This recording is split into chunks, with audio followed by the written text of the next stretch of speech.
Occupational English test. Listening test. This test has 3 parts. In each part, you'll hear a number of different extracts. At the start of each extract, you'll hear this sound. You'll have time to read the questions before you hear each extract, and you'll hear each extract once only. Complete your answers as you listen. At the end of the test, you'll have 2 minutes to check your answers. Part A. In this part of the test, you'll hear 2 different extracts.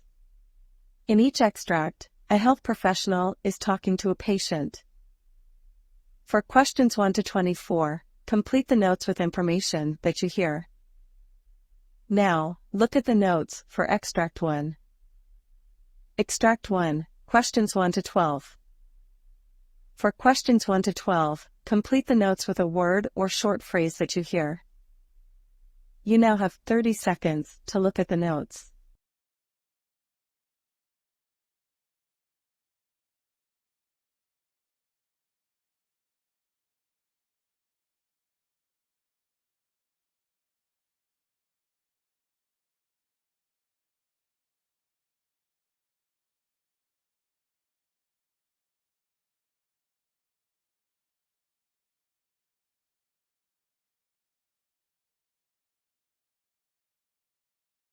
Mr. Murray, I'm Dr. Corbett. Nice to meet you. Yes, sir. Nice to meet you. Yeah, first time we've met. Yes. Yeah. Yes. So I understand you made an appointment for an examination. Yes, correct. And we're going to a complete physical examination, I understand. Yes. And I'm going to ask you about why you came into that. But will you mind if I take a few notes just in case? No, that'll be fine. In case you got lots to tell me. Yeah. Don't want to miss too much. That'll be fine. Good. Good. So you made an appointment for an exam. When's the last time you had a physical examination? Probably 2 years ago. 2 years ago. Yeah. Okay. Well, tell me why you made this one. Well, I had these chronic headaches going on that I've had for about 3 months now, and they're just not getting any better, and I want to see if there's something we can do about it. So when you say chronic, you're referring to the fact that they've just been steady for 3 months, or they've been longer than that? Well, it started 3 months ago, and they're like every other day or so, and now I'm having them every day. And so you have no days when you don't have a headache? I have a headache every day. But at the beginning, it didn't seem to be quite as noticeable then for you, huh? No. Describe the headaches. Where are they, and what do they feel like? They start at the back of my head here, and they kind of come up around my temples, I guess you call it, and into the front of my head. Sometimes they're throbbing. Other times they're not quite as bad. Yeah. So it's both sides of your... Yes. It starts in the back and comes up the front. Correct. Do you have a headache all the time, or does it just come in episodes? Well, I have a headache all the time until I take something. I take Advil and Tylenol that seem to help it, and that eases it up. Is it ever gone? Is it always something there? There's always something there. I always know it's there. It's just the intensity of it. I see. Can you tell me a little bit more about what you notice? For example, when is it the worst? At night, in the morning, or doesn't it make a difference? Well, it doesn't make a whole lot of difference. When I don't get enough sleep, it's really bad.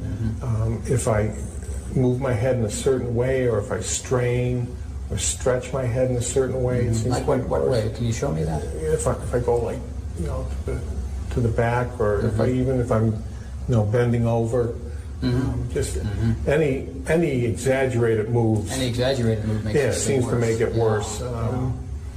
And if I don't take the Advil and the Tylenol, it seems to be worse. Too. I see. So this 3 months ago it started. It's both sides. It's in the back, and you can make it worse if you either extend or lean forward for too long. Yes.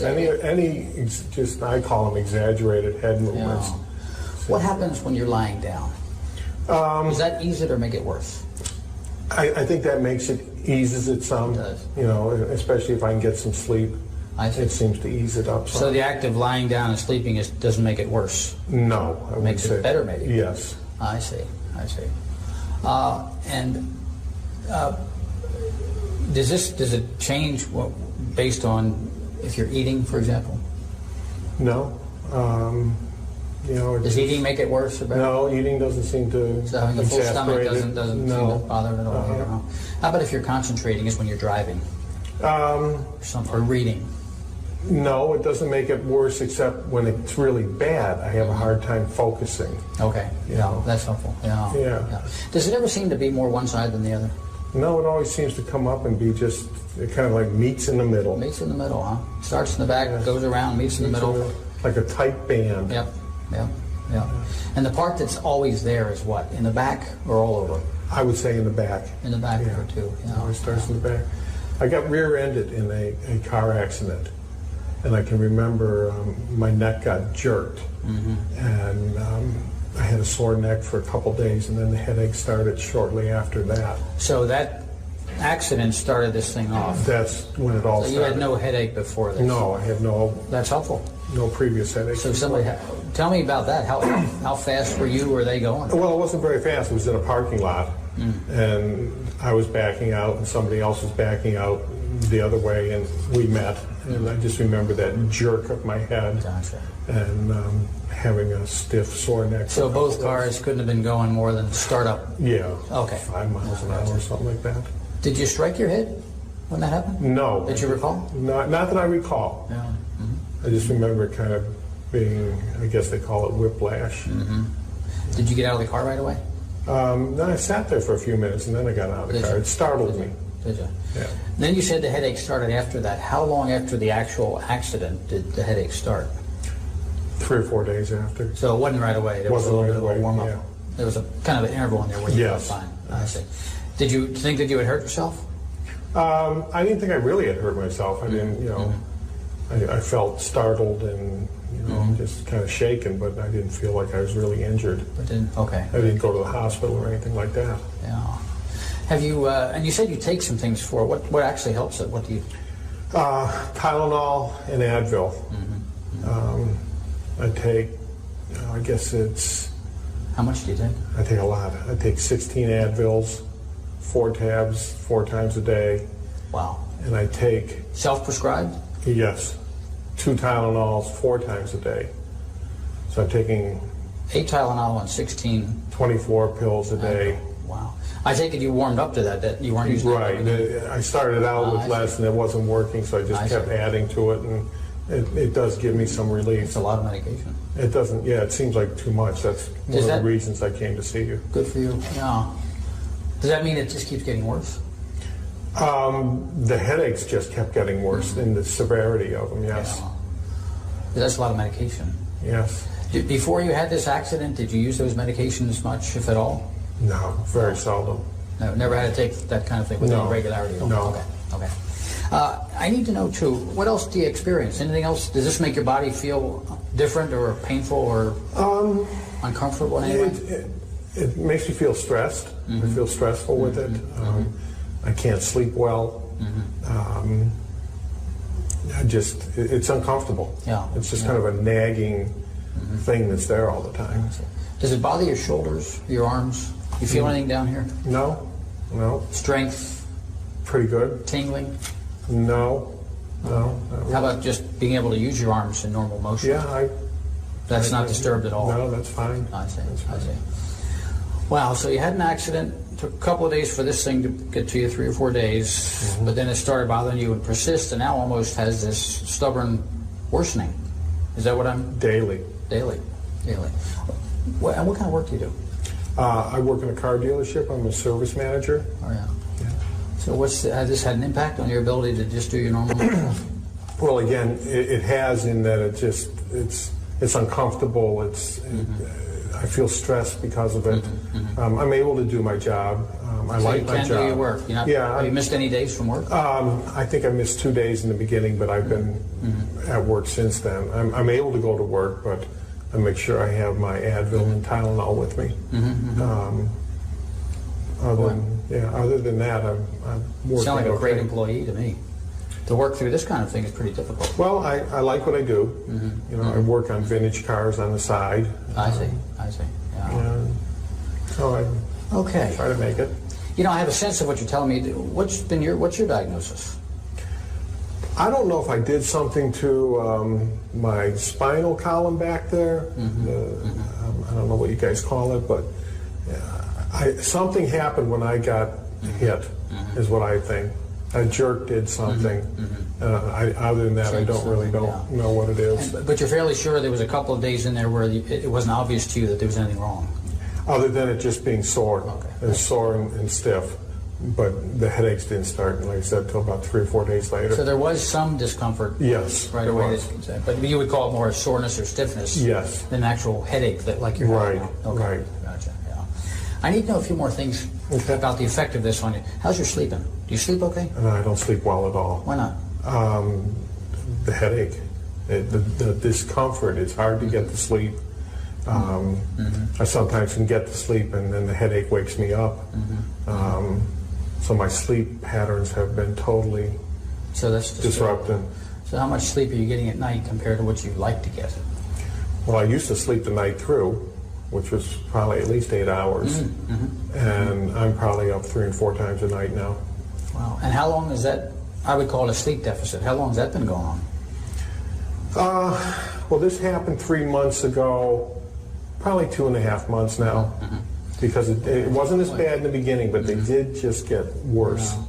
Did you consult with anybody else, or you been just toughing this out on your own? Just been toughing it out on my own and trying to, hoping it will go away, but it's just getting worse. But you have been able to do your work, think, use your hands? Yes. Nothing disturbed in that way, huh? No.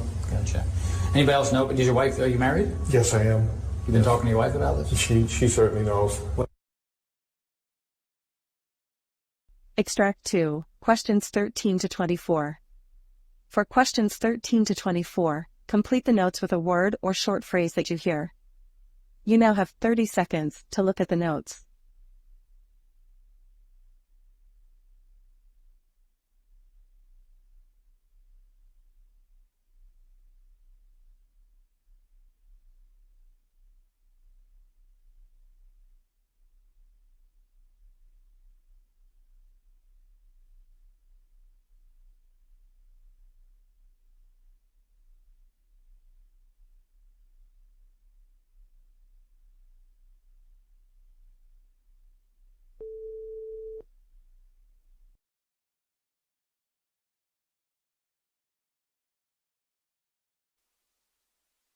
Hi Hannah, nice to meet you. Hi.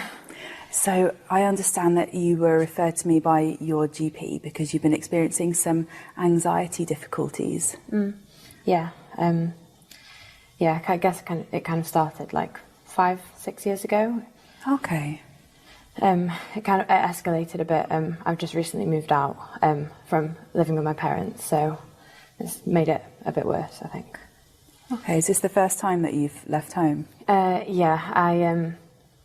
it's the first time actually, yeah. I was going to a few years ago, I just thought it would be easier to stay at home, so. Okay, so it's been quite a big step and a big change, and it sounds like that was what led you to go to your GP. Yeah. So how has that changed things for you?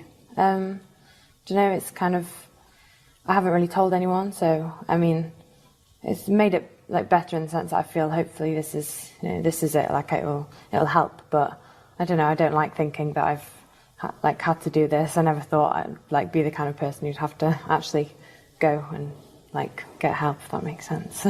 Okay, so how do you feel about being here today? A bit like scared, I don't know, hopefully it will help. Okay, so you've been feeling a little bit anxious about today? Yeah. Okay, so I guess just going back to why you went to the GP and how you've ended up kind of coming here today. So it sounds like you've been experiencing anxiety for quite a few years, but just recently you moved out of home for the first time, and that was what kind of led you to go to the GP. So how did that change things? How were things after you moved out?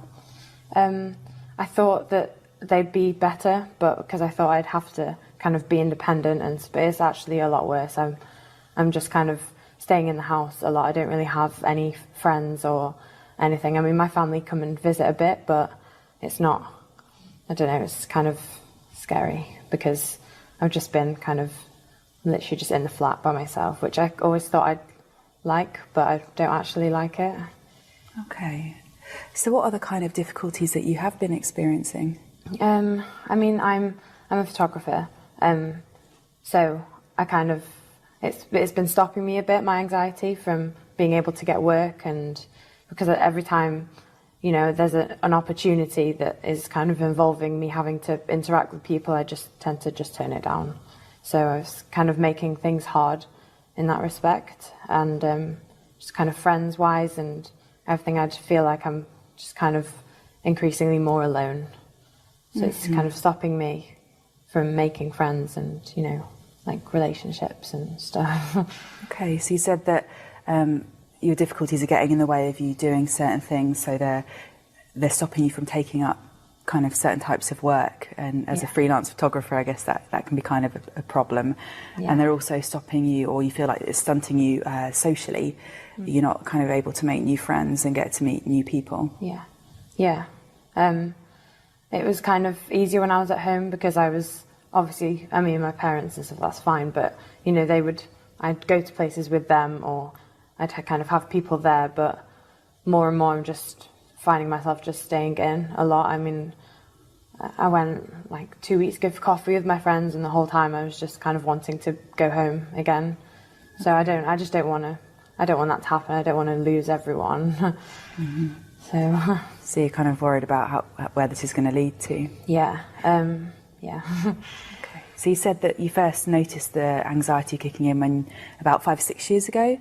Yeah. So you would have been about 19? Yeah. And what was happening around that time? I guess I'd finished school about a year before that. And I mean, I've always been a bit shy at school, but it was never ever, like, it didn't really affect things as much as, not at all as much as it has been doing the last few years, I guess. It just started when like my friends went to university, and I don't know, I felt like I was expected to kind of move out or just do something, and then it just kind of escalated from there. I'd just stop going to parties, or I'd just say no to invitations, or I don't know, I thought my job would help, because I mean, I love it. I really like doing photography, but I'm just kind of getting less and less work as it goes on. So, which is my fault, I keep saying no, but... What kind of work is the most difficult for you in your job? I guess when I have to kind of be working with other people.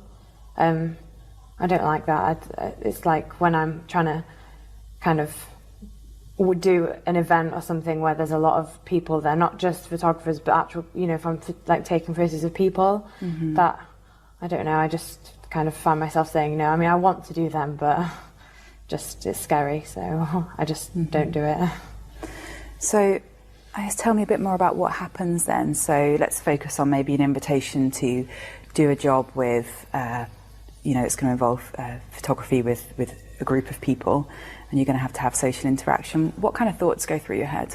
I mean, I get really hot and sweaty, and I feel like everyone's kind of looking at me and thinking that I'm just like really stupid, and I feel like they're all going to be staring and thinking I just can't do my job and I'm just an idiot, and I mean, they'll think that I just look like a weirdo, and I just kind of just try and get out of the situation or just focus on something else. So that's why I like doing shots where it's just me and the camera, because then I can just put all my attention on that instead of having to, you know, be with other people.